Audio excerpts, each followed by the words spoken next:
রাঙামাটিতে বন্যা পরিস্থিতি নিয়ন্ত্রণে খুলে দেয়া হলো কাপ্তাই বাঁধের 16টি কপাট। এতে প্রতি ছাড়া হচ্ছে 9,000 কিউসেক পানি।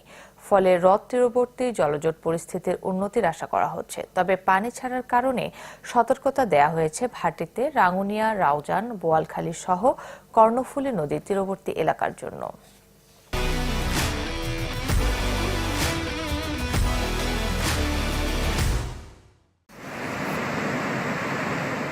খুলে দেয়া হয়েছে কাপ্তাই বিদ্যুৎ কেন্দ্রের স্পিলওয়েল গেট, তাই হ্রদের পানি গিয়ে পড়ছে কর্ণফুলী নদীতে। কাপ্তাই হ্রদে পানির উচ্চতা বিপদসীমা ছুঁই ছুঁই, তাই বাঁধের 16টি গেট 6 ইঞ্চি করে খুলে দিয়ে প্রতি সেকেন্ডে ছাড়া হচ্ছে 9,000 কিউসেক পানি। পাশাপাশি বিদ্যুৎ উৎপাদন করতে গিয়ে ছাড়া হচ্ছে আরো 25,000 কিউসেক পানি। 6 ইঞ্চি করে খুলে দেওয়া হয়েছে এবং পার সেকেন্ডে 9,000 কিউসেক পানি প্রবাহিত হচ্ছে এবং আশা করি বন্যা সংক্রান্ত যে সমস্যা এটার মাধ্যমে কিছুটা হলেও লাঘব হবে। পাহাড়ি ঢল ও বৃষ্টিপাতের কারণে কাপ্তাই হ্রদের পানি বর্তমানে সর্বোচ্চ পর্যায়ে অবস্থান করছে। হ্রদের নাব্যতা কমে যাওয়ায় অল্প বৃষ্টিতে হ্রদের পানি সর্বোচ্চ অবস্থায় পৌঁছে যাচ্ছে। এতে হ্রদ তীরবর্তী অঞ্চল পানিতে ডুবে গেছে।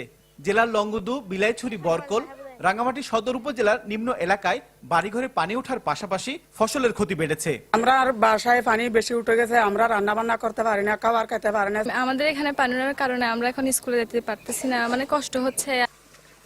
মাত্রই মাসখানেক বন্যার কারণে বাঘাইছড়ি, বিলাইছড়ি, জোড়াইছড়ি ও বরকলে ব্যাপক ক্ষয়ক্ষতির ক্ষত না শুকাতেই আবারও হ্রদের পানি বৃদ্ধির কারণে পুনরায় দুর্ভোগে পড়েছেন নিম্নাঞ্চল ও হ্রদ তীরবর্তী মানুষ।